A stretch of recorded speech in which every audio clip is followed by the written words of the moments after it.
विजयनगर साम्राज्य का प्रशासन। विजयनगर साम्राज्य की प्रशासनिक व्यवस्थाओं का विस्तृत उल्लेख अमुक्तमाल्यद नामक ग्रंथ में मिलता है। अपने प्रशासन का सर्वेसर्वा राजा होता था। राजा को राय कहा जाता था। राजा 20 सदस्यों के सहयोग से अपने प्रशासनिक व्यवस्थाओं को संचालित करता था। 20 सदस्यों के संगठन को मंत्रिपरिषद कहा जाता था।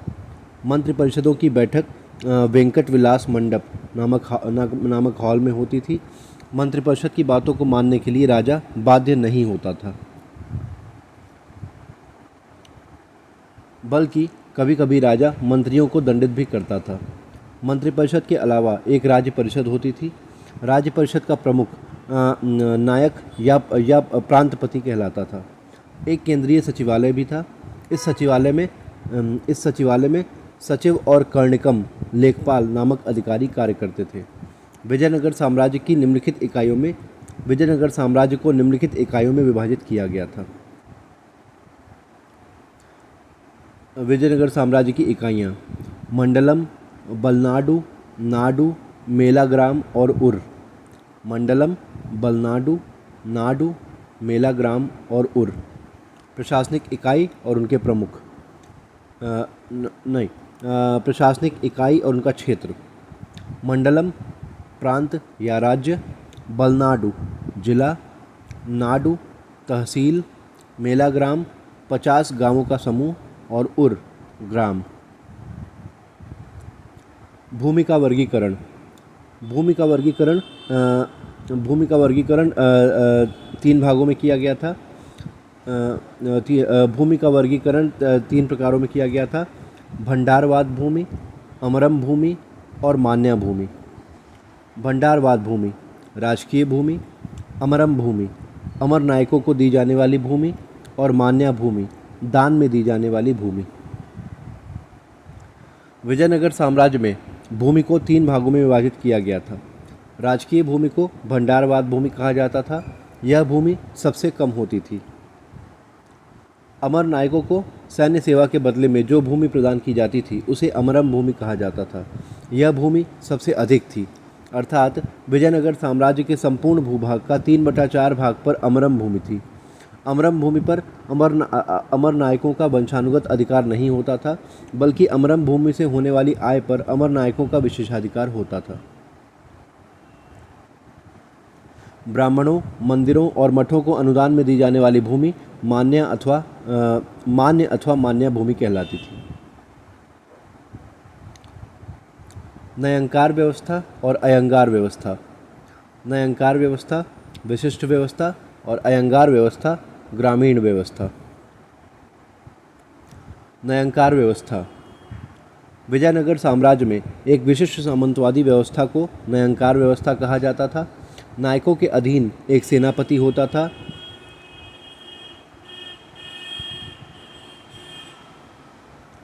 नायकों के अधीन एक सेनापति होता था और दूसरा सेनापति का एजेंट होता था, जिसे स्थानपति कहा जाता था। इन दोनों अधिकारियों के सहयोग से नायक केंद्रीय स्तर पर अपनी प्रशासनिक कार्रवाइयों को संचालित करता था। अयंगार व्यवस्था। अयंगार व्यवस्था यह ग्रामीण स्तर के प्रशासन को चलाने के लिए व्यवस्था बनाई गई थी। इस व्यवस्था के अंतर्गत 12 ग्रामीण अधिकारियों को नियुक्त किया गया था। यह पद वंशानुगत होता था। इन अधिकारियों की खरीद एवं बिक्री होती थी।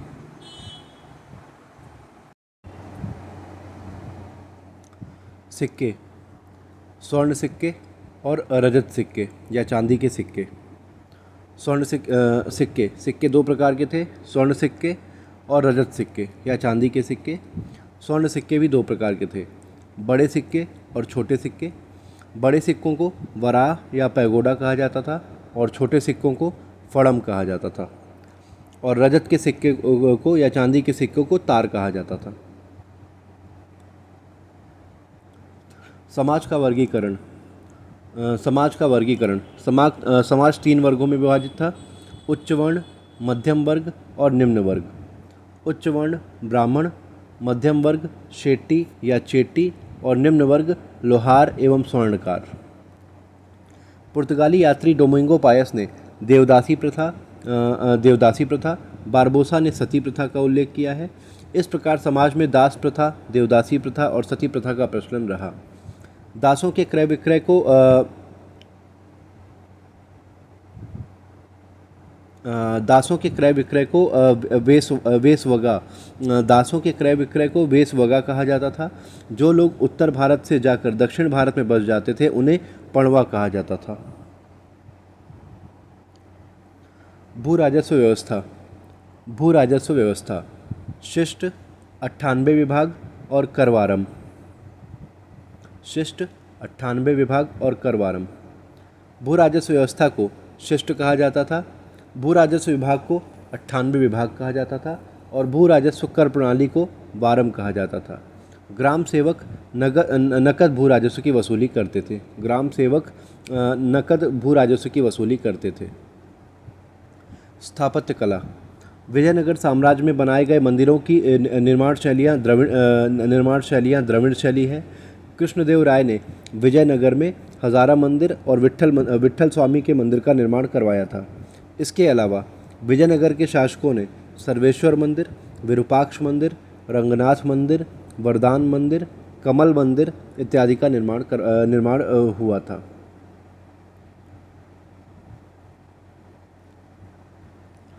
कमल मंदिर में इस्लामी प्रभाव दिखाई देता है। शिक्षा और साहित्य। विजयनगर साम्राज्य के शासकों ने शिक्षा पर कोई विशेष ध्यान नहीं दिया, लेकिन मठों को राजकीय प्रश्रय दिया गया। मठों द्वारा शिक्षा प्रदान की जाती थी।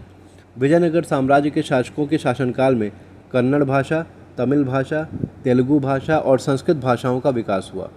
जैसा कि श्रीनाथ को राजकीय संरक्षण प्राप्त था और उन्होंने तमिल भाषा में हरविलासम नामक ग्रंथ की रचना किया था। कृष्णदेव राय के दरबारी कवि तेनालीराम ने पांडुरंग महात्म्य नामक ग्रंथ की रचना की थी।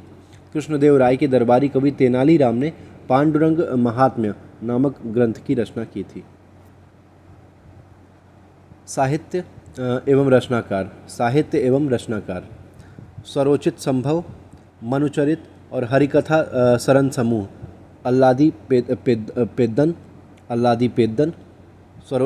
साहित्य और रचनाकार स्वरोचित संभव, मनुचरित और हरिकथा सरन समूह, अल्लादी पेद्दन। परिजात हरिण, नंदी तिस्मन, राजशेखर चरित, भट्टमूर्ति और राघव पांडवी मल्लन।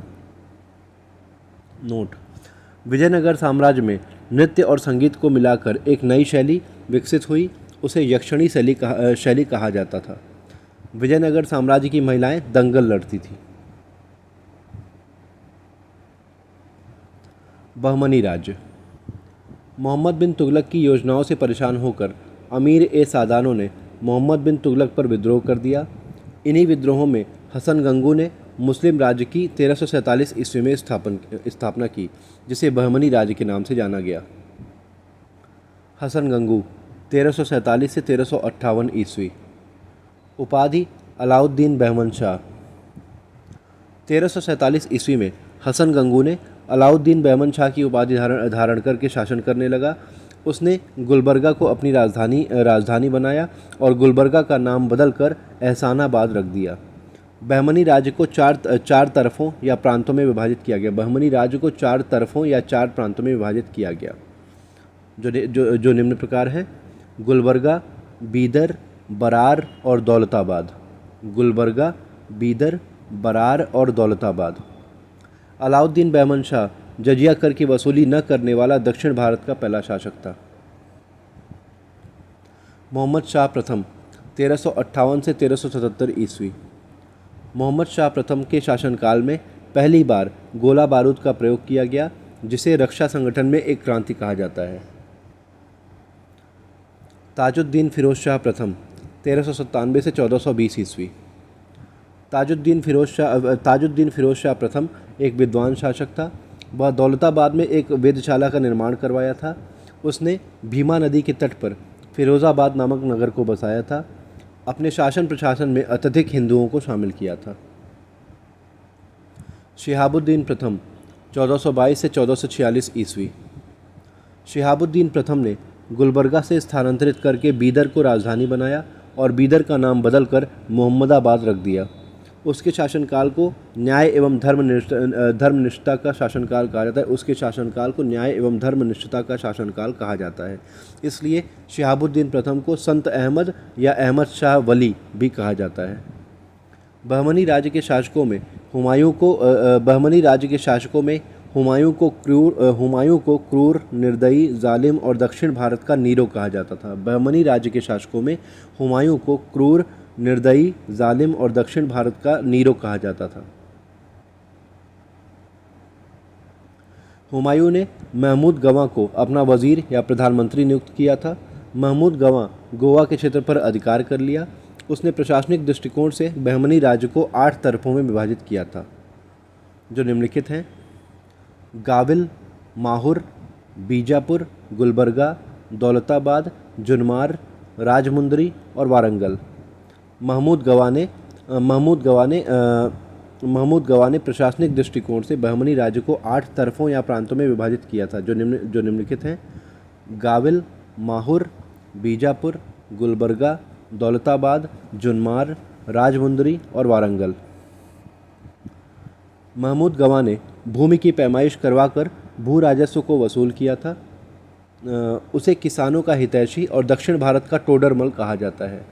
बहमनी राज्य के शासक अली वरीद को दक्कन की लोमड़ी कहा जाता है। बहमनी राज्य का अंतिम शासक कलीमुल्लाह था। 1526 ईस्वी में कलीमुल्लाह की मृत्यु के बाद बहमनी राज्य की केंद्रीय सत्ता समाप्त हो गई और बहमनी राज्य में 5 स्वतंत्र राज्यों की स्थापना हो गई।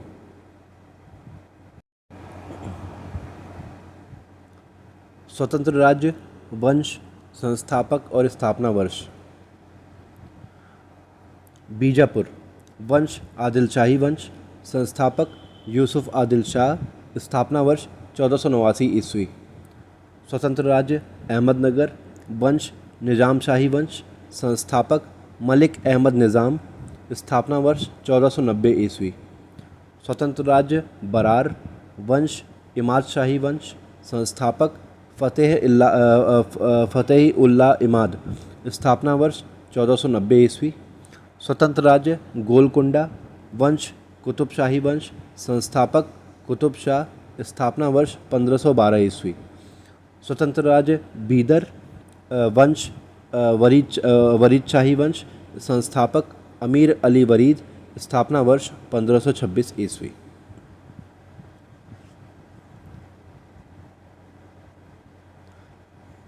बहमनी राज्य का अंतिम शासक कलीमुल्लाह था।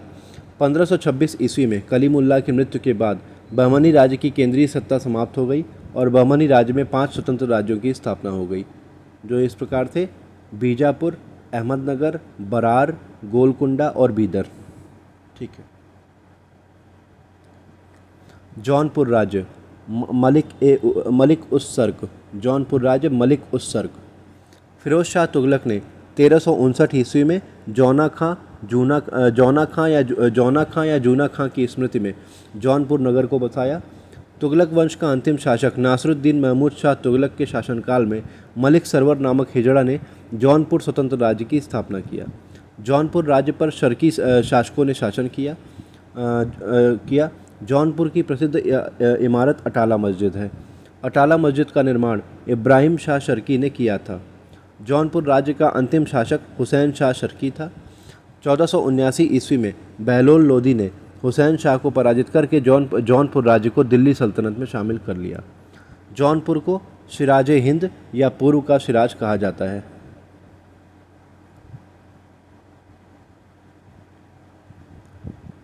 कश्मीर राज्य स्वतंत्र राज्य 1286 ईस्वी।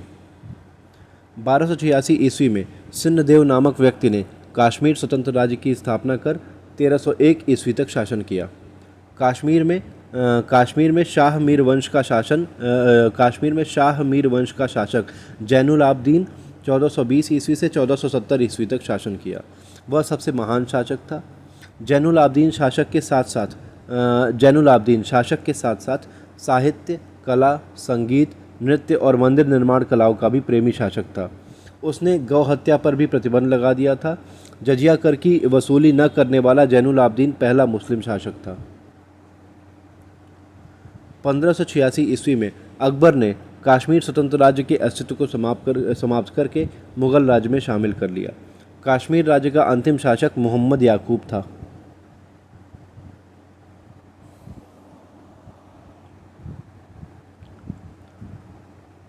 मुगल काल 1526 से 1858 ईस्वी। मुगल काल 1526 से 1858 ईस्वी, 320 वर्ष।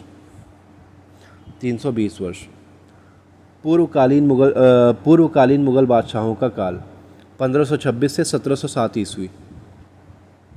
बाबर 1526 से 1530 ईस्वी। हुमायूं हुमायूं 1500 पहले प्रथम बार 1530 से 1540 ईस्वी, फिर 1555 से 1556 ईस्वी। द्वितीय अफगान वंश या सूरवंश 1540 से 1555 ईस्वी। अकबर 1556 से 1605 ईस्वी। जहांगीर 1605 से 1627 ईस्वी। द्वाबर बख्श 1627 से 1628 ईस्वी। शाहजहां 1628 से 1658 ईस्वी। और औरंगज़ेब 1658 से 1707 ईस्वी। 1707 ईस्वी। अकबर और औरंगज़ेब दोनों ने 49 वर्षों तक शासन किया। उत्तरकालीन मुगल बादशाहों का काल 1707 से 1558 ईस्वी। बहादुर शाह प्रथम 1707 से 1712 ईस्वी। जहांदार शाह 1712 से 1713 ईस्वी। फारूक सियर 1713 से 1719 ईस्वी। रफ़ी उद दरजात 1719 ईस्वी। रफ़ी उद दौला 1719 ईस्वी। मोहम्मद शाह 1719 से 1748 ईस्वी। अहमद शाह 1748 से 1754 ईस्वी। आलमगीर द्वितीय 1754 से 1759 ईस्वी। शाह आलम द्वितीय 1759 से 1806 ईस्वी। अकबर द्वितीय 1806 से 1836 ईस्वी। और बहादुर शाह द्वितीय ज़फ़र 1836 से 1858 ईस्वी।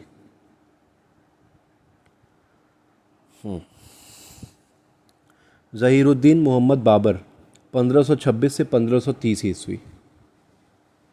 जन्म 14 फरवरी 1483 ईस्वी को। स्थान फरगना। पिता उमर शेख मिर्ज़ा और माता कुलतुग निगार खानम। ज़हीरुद्दीन मोहम्मद बाबर अपने पिता की ओर से तैमूरों का 5वां वंशज था। माता की ओर से मंगोल आक्रमणकारी चंगेज़ खां का 14वां वंशज था। बाबर के ऊपर सर्वाधिक प्रभाव उसकी माता कुतलुग निगार खानम का था। बाबरनामा बाबर ने बाबरनामा नामक अपनी आत्मकथा की रचना तुर्की भाषा में किया है। बाबरनामा का फ़ारसी भाषा में अनुवाद अकबर के शासनकाल में सर्वप्रथम पायदा खां ने किया था। 1589 से 1590 ईस्वी में अब्दुल रहीम खान या खाने खाना ने बाबरनामा का फ़ारसी भाषा में अनुवाद किया था। 1826 ईस्वी में फ़ारसी भाषा से बाबरनामा का तुजुक ए बाबरी का 1826 ईस्वी में फ़ारसी भाषा से बाबरनामा या तुजुक ए बाबरी का अंग्रेजी भाषा में अनुवाद लिडन अर्स्किन और एल्गिन ने किया। 1826 ईस्वी में फ़ारसी भाषा से बाबरनामा या तुजुक ए बाबरी का अंग्रेजी भाषा में अनुवाद लिडन अर्स्किन और एल्गिन ने किया।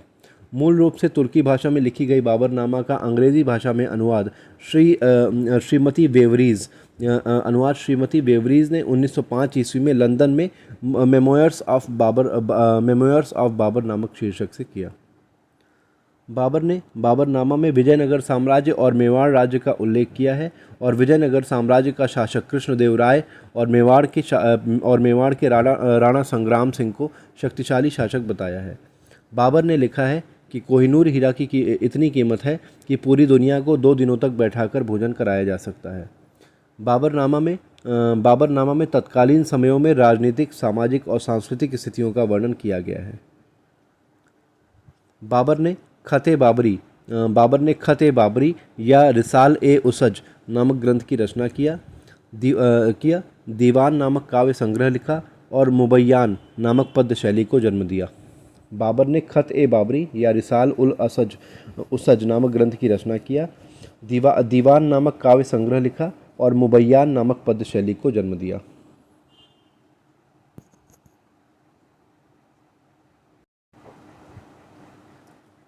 राज्याभिषेक। राज्याभिषेक। उमर शेख मिर्ज़ा की मृत्यु के बाद बाबर 11 वर्ष की अवस्था में 1494 ईस्वी में फरगना में अपना राज्याभिषेक कराया। प्रारंभिक प्रतिद्वंदियों में चाचा अहमद मिर्ज़ा और मामा महमूद खां से फरगना को बचाकर अपनी स्थितियों को मजबूत कर लिया। बाबर ने 1496 ईस्वी में समरकंद पर आक्रमण किया किंतु असफल हो गया। 1497 ईस्वी में समरकंद पर आक्रमण कर अधिकार करने में सफल हुआ। 100 दिनों तक समरकंद पर शासन कर पाया कि फरगना में विद्रोह हो गया। जैसे बाबर फरगना के विद्रोहों का दमन करने के लिए प्रस्थान किया, वैसे तैमूरों के वंशज शैबानी खां ने समरकंद पर अधिकार कर लिया और बाबर का सौतेला भाई जहांगीर मिर्ज़ा ने फरगना पर अधिकार कर लिया। बाबर इधर उधर भटकने लगा। 1500 ईस्वी में पुनः समरकंद पर अधिकार करके 7 माह शासन किया, लेकिन शैबानी खां ने पुनः समरकंद को छीन लिया। बाबर इधर उधर अपना जीवन व्यतीत करने लगा। सर ए पुल का युद्ध 1502 ईस्वी। तिथि 1502 ईस्वी। पक्ष बाबर एवं शैबानी खां। परिणाम बाबर की पराजय हुई और शैबानी खां की विजय हुई। सर ए पुल के युद्ध में बाबर पराजित होने के बाद वह काबुल की ओर प्रस्थान किया। मार्ग में एक बुढ़िया के द्वारा भारत की धन संपदा के विषय में जानकारी प्राप्त किया, किंतु काबुल की अस्थिर राजनीति का लाभ उठाकर 1504 ईस्वी में स्थायी रूप से काबुल का शासक बन बैठा। उसने कांधार पर भी अधिकार कर लिया। 1511-1512 ईस्वी में समरकंद को भी अपने अधीन कर लिया। बाबर ने बाबरनामा में उल्लेख किया है कि मेरी इच्छा थी कि मैं समरकंद का स्थायी शासक बनूं, लेकिन इसमें मैं सफल नहीं हुआ। पातशाह। बाबर ने पैतृक उपाधि मिर्ज़ा का त्याग करके 1507 ईस्वी में काबुल में पातशाह या बादशाह की उपाधि को धारण किया था। पातशाह की उपाधि धारण करने वाला बाबर पहला मुगलकालीन शासक था। बाबर ने तुर्कों से तीव्र घुड़सवारी करना, उज़्बेकों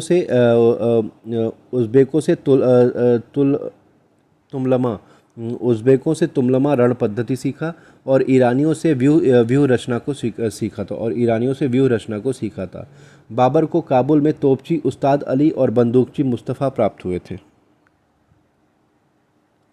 बाबर का भारत पर आक्रमण। सर्वप्रथम बाबर ने 1519 ईस्वी में पंजाब में भेरा और बाजौर पर आक्रमण करके वहाँ की यूसुफ जई जातियों को पराजित किया। इस युद्ध में पहली बार बंदूकों का प्रयोग किया गया था। दूसरा आक्रमण 1519 ईस्वी में पेशावर पर और तीसरा आक्रमण 1520 ईस्वी में सियालकोट पर और चौथा आक्रमण 1524 ईस्वी में दीपालपुर एवं लाहौर पर किया। उस समय लाहौर का सूबेदार दौलत खां लोधी था। उसने बाबर की अधीनता को स्वीकार कर लिया। बाबर के आक्रमण के समय भारत में इब्राहिम लोदी का शासन था। इब्राहिम लोदी का चाचा जो गुजरात का सूबेदार आलम खां लोदी था, उसने और मेवाड़ के शासक राणा संग्राम सिंह ने बाबर को इब्राहिम लोदी के विरुद्ध भारत पर आक्रमण करने के लिए आमंत्रित किया, ताकि बाबर मंगोल है, वह धन लूटकर चला जाएगा, हमें दिल्ली और आगरा प्राप्त हो जाएगा। बाबर ने आमंत्रण स्वीकार कर लिया और पानीपत का प्रथम युद्ध लड़ा, जो बाबर द्वारा भारत में लड़ा गया 5वां युद्ध और प्रसिद्ध युद्ध था।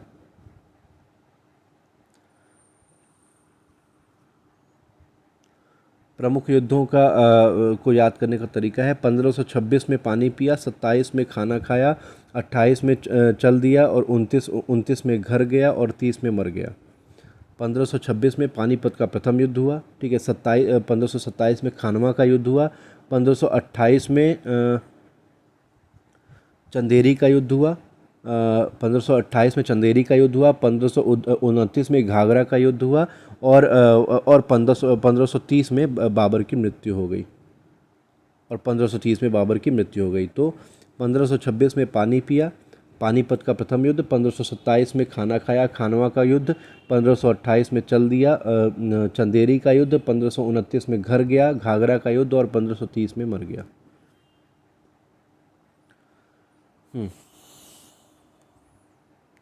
पानीपत का प्रथम युद्ध। तिथि 21 अप्रैल 1526 ईस्वी। पानीपत का प्रथम युद्ध। तिथि 21 अप्रैल 1526 ईस्वी। स्थान हरियाणा में पानीपत नामक स्थान पर। पक्ष बाबर और इब्राहिम लोदी के मध्य। परिणाम बाबर की विजय हुई और इब्राहिम लोदी की पराजय हुई। 21 अप्रैल 1526 ईस्वी को पानीपत के प्रथम युद्ध में इब्राहिम लोदी और विक्रमजीत सिंह मारा गया। हुमायूं आगरा पर अधिकार कर लिया और बाबर दिल्ली पर अधिकार कर लिया। इस युद्ध के बाद 21 अप्रैल 1526 ईस्वी की बाबर ने भारत में मुगल वंश की स्थापना किया। इस युद्ध के बाद 21 अप्रैल 1526 ईस्वी को बाबर ने भारत में मुगल वंश की स्थापना किया। स्थानीय लोगों और सैनिकों को चांदी के सिक्के प्रदान किए, यहाँ तक कि वह भारत में अपनी स्थितियों को सुदृढ़ कर लिया। पानीपत के युद्ध के बाद बाबर ने कलंदर की उपाधि धारण किया था। पानीपत के युद्ध के बाद बाबर ने कलंदर की उपाधि धारण किया था। खानवा का युद्ध। तिथि 17 मार्च 1527 ईस्वी। पक्ष बाबर और राणा सांगा के मध्य। परिणाम बाबर की विजय हुई और राणा सांगा की पराजय हुई।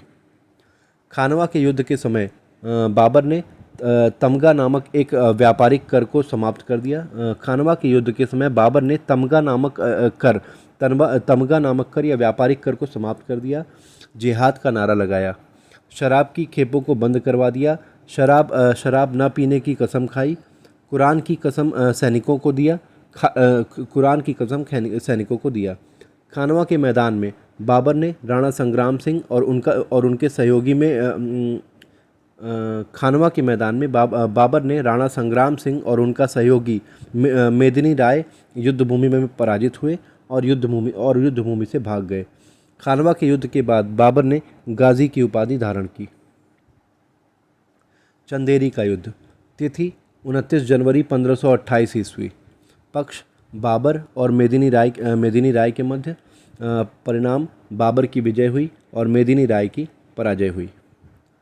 ग्वालियर में चंदेरी का शासक मेदिनी राय राणा सांगा के अधीन रहकर शासन कर रहा था।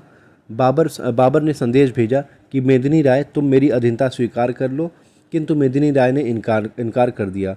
तब बाबर ने चंदेरी प्रस्थान किया।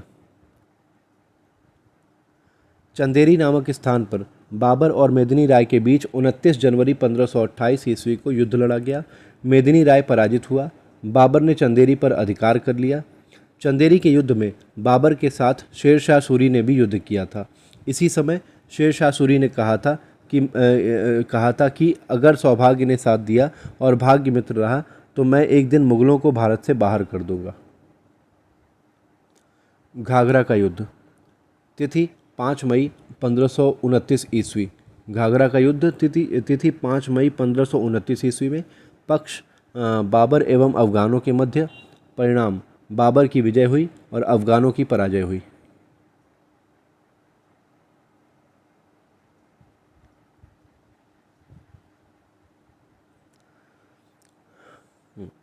घाघरा नदी के प्रांगण में यह युद्ध हुआ, इसलिए इस युद्ध को घाघरा का युद्ध कहा जाता है। यह जल और थल दोनों में लड़ा गया युद्ध था। इस युद्ध में अफगानों की ओर से शेर शाह सूरी अप्रत्यक्ष रूप से भाग लिया था। अफगानों का नेतृत्व महमूद लोदी ने किया, किंतु पराजित होने के बाद अफगान दक्षिणी बिहार चले गए। यह बाबर द्वारा लड़ा गया अंतिम युद्ध था। मृत्यु हुमायूं नामा की लेखिका गुलबदन बेगम ने बताया कि इब्राहिम लोदी की माता द्वारा दिए गए जहर को बाबर ने पी लिया, जिसके कारण 26 दिसंबर 1530 ईस्वी में आगरा में बाबर की मृत्यु हो गई। उसे आगरा में आराम बाग में दफनाया गया। शेर शाह सूरी के शासनकाल में बाबर की विधवा पत्नी मुबारक यूसुफजई ने शेर शाह सूरी के शासनकाल में बाबर की विधवा पत्नी मुबारक यूसुफजई ने बाबर की इच्छानुसार बाबर की अस्थियों को निकलवाकर काबुल में बाबर द्वारा चुने गए स्थान पर दफन करवा दी। बाबर का मकबरा काबुल में स्थित है। नोट: नोट, बाबर कुशल सेनापति था किंतु योग्य प्रशासक नहीं था। न तो उसके प्रशासन के क्षेत्र में न तो उसने प्रशासन के क्षेत्र में कार्य किया।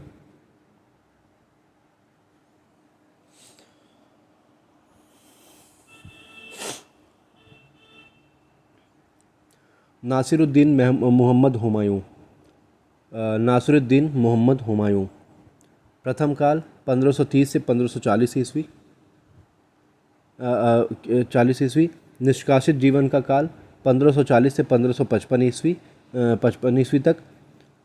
1540 से 1555 ईस्वी तक 15 वर्ष निष्कासित जीवन व्यतीत किया।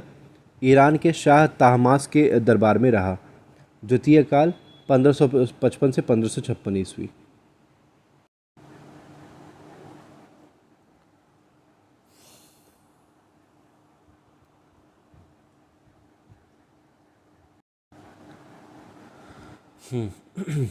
जन्म 1509 ईस्वी। स्थान काबुल। मूल नाम नासिरुद्दीन मोहम्मद। उपनाम हुमायूं। पिता बाबर। माता माहम सुल्ताना। साम्राज्य का विभाजन। बाबर के आदेशानुसार हुमायूं ने अपने साम्राज्य को अपने भाइयों में विभाजित कर दिया। जैसे अरकरी को संभल प्रदान कर दिया, कामरान को काबुल और कांधार का क्षेत्र प्रदान किया और हिंदाल को मेवात का क्षेत्र प्रदान किया। जैसे अरकरी को संभल प्रदान कर दिया, कामरान को काबुल और कांधार का क्षेत्र प्रदान किया और हिंदाल को मेवात का क्षेत्र प्रदान किया। राज्याभिषेक। 30 दिसंबर 1530 ईस्वी को आगरा में हुमायूं ने अपना राज्याभिषेक करवाया। वह राज्याभिषेक के पश्चात क्षेत्र पर अधिकार करने के उद्देश्य से कालिंजर प्रस्थान किया। कालिंजर का अभियान। तिथि 1531 ईस्वी में। क्षेत्र उत्तर प्रदेश राज्य में बांदा जिले में। राजा प्रताप रुद्र देव।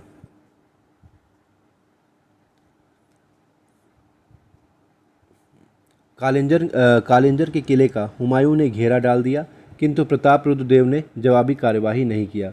अंततः हुमायूं सैनिकों का हर्जाना खर्चा प्रताप रुद्र देव से लेकर जौनपुर की ओर प्रस्थान किया।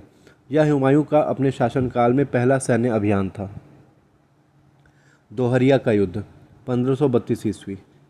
यह युद्ध जौनपुर में गोमती नदी के तट पर दोहरिया नामक स्थान पर हुमायूं और महमूद लोदी के बीच लड़ा गया। हुमायूं ने महमूद लोदी को पराजित करके जौनपुर पर अधिकार कर लिया। तत्पश्चात चुनार की ओर प्रस्थान किया। चुनार का प्रथम घेरा 1532 ईस्वी। 1532 ईस्वी में हुमायूं ने चुनार के किले को घेर लिया। उस समय चुनार के किले पर शेर शाह सूरी का अधिकार था। चुनार के किले का सूबेदार ताज खां की मृत्यु हो गई थी। उसकी विधवा पत्नी लाड मलिका से शेर शाह सूरी ने विवाह कर लिया था। शेर शाह सूरी और हुमायूं के बीच संधि हो गई कि एक दूसरे के बीच हम लोग हस्तक्षेप नहीं करेंगे और शेर शाह सूरी का पुत्र कुतुब खां 5000 सैनिकों के साथ हुमायूं के सानिध्य में रहेगा। नोट, चुनार के किले को पूरब का प्रवेश द्वार कहा जाता है। दीन पनाह महल 1533 ईस्वी। 1533 ईस्वी में हुमायूं ने दिल्ली में दीन पनाह महल का निर्माण करवाया था। बहादुर शाह से संघर्ष 1535 ईस्वी। 1536 ईस्वी। गुजरात का शासक बहादुर खां ने चित्तौड़ की रानी कर्णवती के विरुद्ध आक्रमण कर दिया। तब रानी कर्णवती ने हुमायूं से रक्षा की सिफारिश की। हुमायूं रक्षा करने के लिए आगरा से प्रस्थान किया, किंतु बहादुर खां ने इस्लाम की कसम देकर ग्वालियर में हुमायूं को रोक दिया। हुमायूं बहादुर खां की सेना को चित्तौड़ जाने दिया।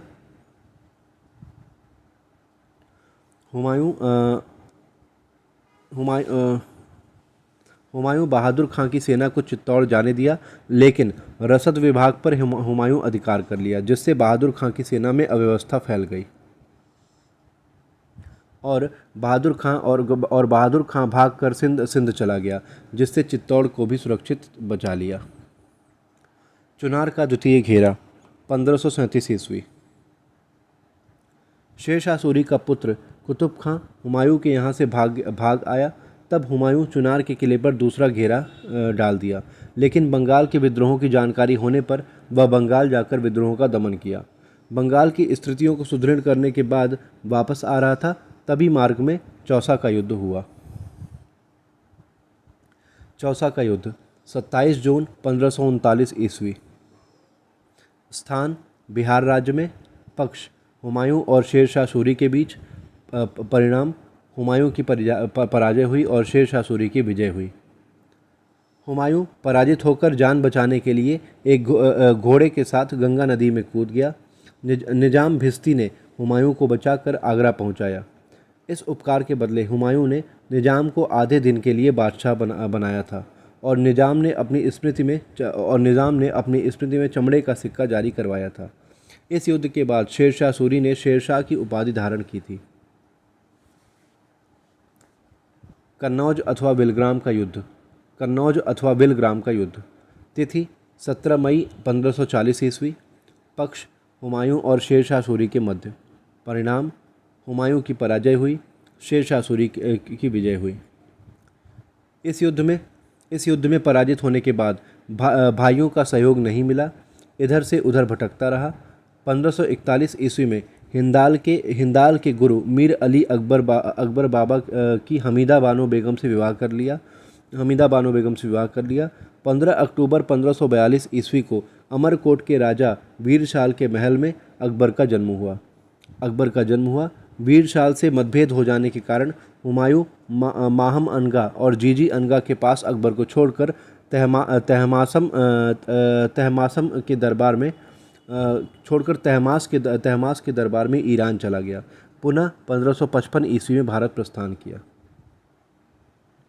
मच्छीवाड़ा का युद्ध 15 मई 1555 ईस्वी। पक्ष हुमायूं और अफगानों के बीच। परिणाम हुमायूं की विजय हुई, अफगानों की पराजय हुई।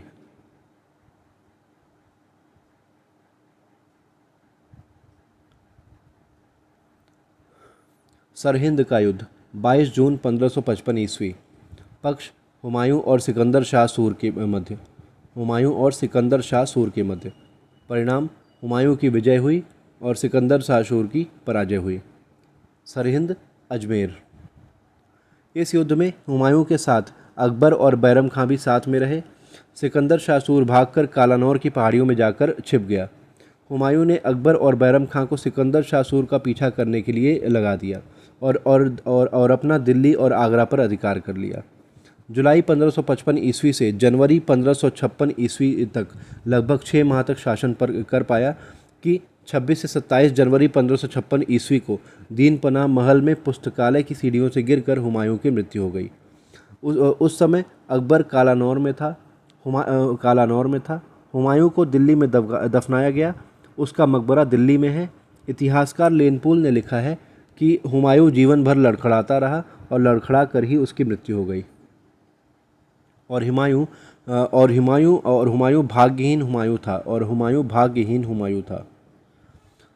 हुमायूं अफीम पीने का शौकीन था। वह ज्योतिष में विश्वास करता था। सप्ताह के 7 दिनों में अलग अलग रंगों के वस्त्र धारण करता था, जैसे शनिवार को काला वस्त्र, रविवार को पीला वस्त्र और सोमवार को सफ़ेद वस्त्र पहनता था। वह दिल्ली में मीना बाज़ार की स्थापना किया। इस बाज़ार को कर्मचारियों की औरतें लगाती थीं और शाही घरानों की महिलाएं खरीदारी करती थीं। सूर्यवंश या द्वितीय अफगान वंश 1540 से 1555 ईस्वी, 15 वर्षों तक। संस्थापक शेर शाह सूरी 1540 से 1545 ईस्वी तक। जन्म 1472 ईस्वी में। स्थान बजवाड़ा पंजाब में। पिता हसन सूर और दादा इब्राहिम सूर। शेर शाह सूरी के पिता हसन सूर हिसार के जागीरदार जमाल खां के यहाँ नौकरी करते थे। सिकंदर लोदी ने जमाल खां को जौनपुर भेज दिया। तब जमाल खां ने हसन सूर को हाजी टांडा खासपुर का जागीरदार बनाकर भेज दिया।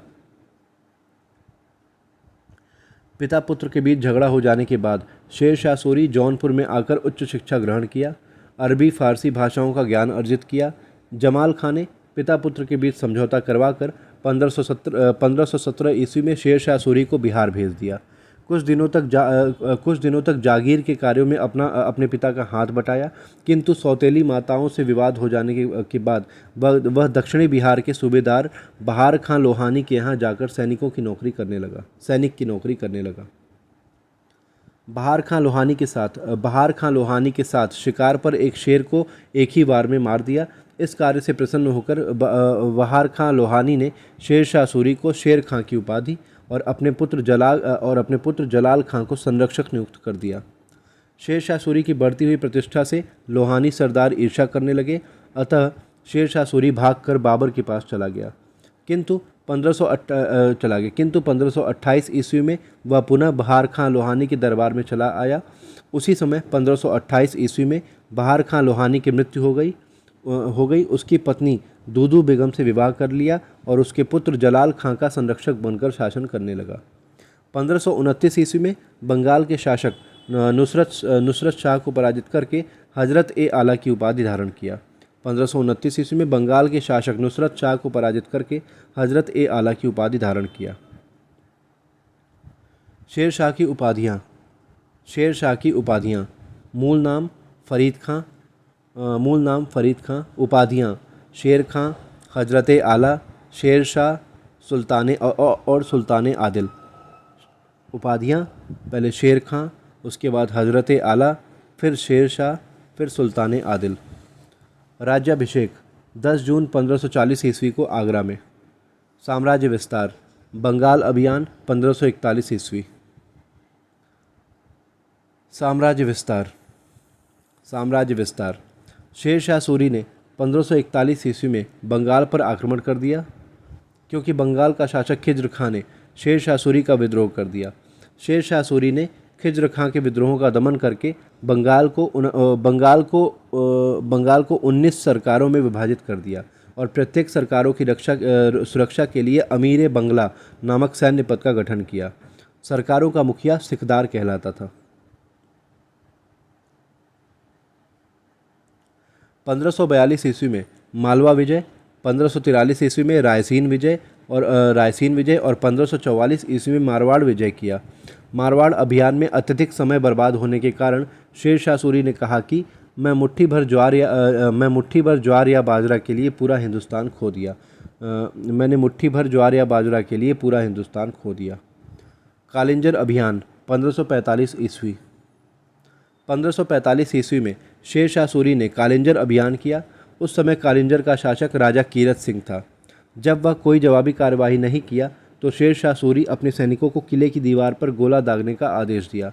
दीवार से टकराकर एक गोला वापस आया और रखे हुए गोला बारूद में विस्फोट कर दिया। इस विस्फोट में ही झुलसकर 22 मई 1545 ईस्वी में कालिंजर में शेर शाह सूरी की मृत्यु हो गई। शेर शाह सूरी को उसी के द्वारा बनवाए गए मकबरे में सासाराम बिहार में दफनाया गया।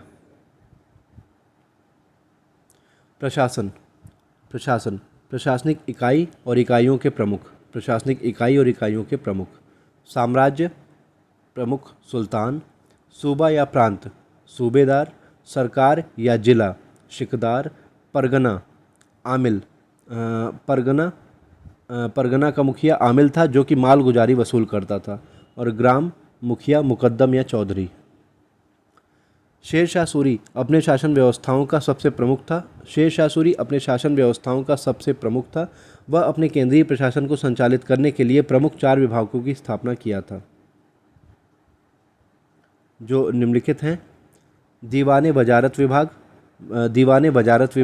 वित्त विभाग, दीवाने अर्ज या दीवाने आरिज विभाग, सैन्य विभाग, दीवाने इंशा आलेख विभाग, और दीवाने रसातल विदेश विभाग। रैयतवाड़ी प्रथा। किसानों से प्रत्यक्ष रूप से बातचीत करके जो कर की राशि निर्धारित कर वसूल की जाती थी उसे रैयतवाड़ी प्रथा कहा जाता है। सबसे पहले शेर शाह सूरी ने रैयतवाड़ी प्रथा का आरंभ किया था। गज ए सिकंदरी का प्रयोग करके भूमि की पैमाइश करवाया और भू राजस्व कर उपज का 1/3 भाग वसूल किया, लेकिन मुल्तान के क्षेत्रों से पैदावार का 1/4 भाग भू राजस्व कर वसूल किया।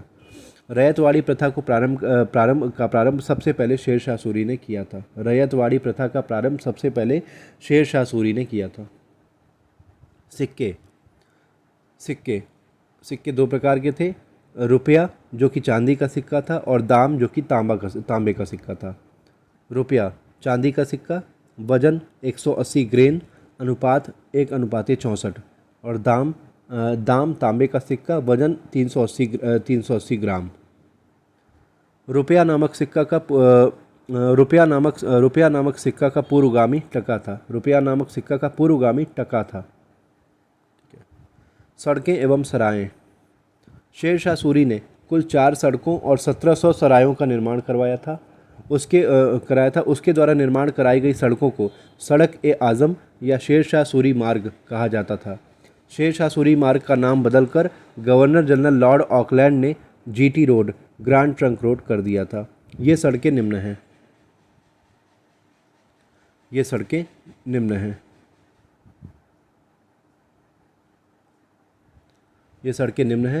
बंगाल में सोनार गांव से अटक तक, आगरा से चित्तौड़ तक, आगरा से बुरहानपुर तक मध्य प्रदेश निमानपुर और लाहौर से मुल्तान तक जीटी रोड हैं। बंगाल में सोनार गांव से अटक तक, आगरा से चित्तौड़ तक, आगरा से बुरहानपुर मध्य प्रदेश निमानपुर तक और लाहौर से मुल्तान तक। बंगाल में सोनार गांव से अटक तक के कच्चे मार्ग का निर्माण चंद्रगुप्त मौर्य ने करवाया था। शेर शाह सूरी ने प्रत्येक सड़कों के किनारे पर छायादार वृक्ष लगवाए और 3 अथवा 4 मील की दूरी पर सरायों का निर्माण करवाया। ये सरायें डाक चौकियों का काम करती थी। स्थापत्य कला। रोहतासगढ़ का किला, बिहार। शेर शाह सूरी का मकबरा, बिहार। दिल्ली का पुराना किला और किले के अंदर किला ए कोहन्ना नामक मस्जिद का निर्माण करवाया। शेर शाह सूरी ने हुमायूं द्वारा बनवाए गए दीन पनाह महल का विस्तार करके किले में परिवर्तित कर दिया, जिसे दिल्ली का पुराना किला कहा जाने लगा। दीन पनाह में स्थित पुस्तकालय का नाम बदलकर अपने नाम पर शेरे मंडल रख दिया। न्याय व्यवस्था का प्रधान शेर शाह सूरी था। वह स्वयं प्रत्येक बुधवार के दिन न्याय करने के लिए बैठता था और निष्पक्ष होकर न्याय करता था। इसके अलावा प्रत्येक प्रशासनिक इकाइयों के प्रधान भी न्याय करते थे, लेकिन अंतिम अदालत सुल्तान की होती थी। नोट: शेर शाह सूरी कुशल सेनापति एवं योग्य प्रशासक था।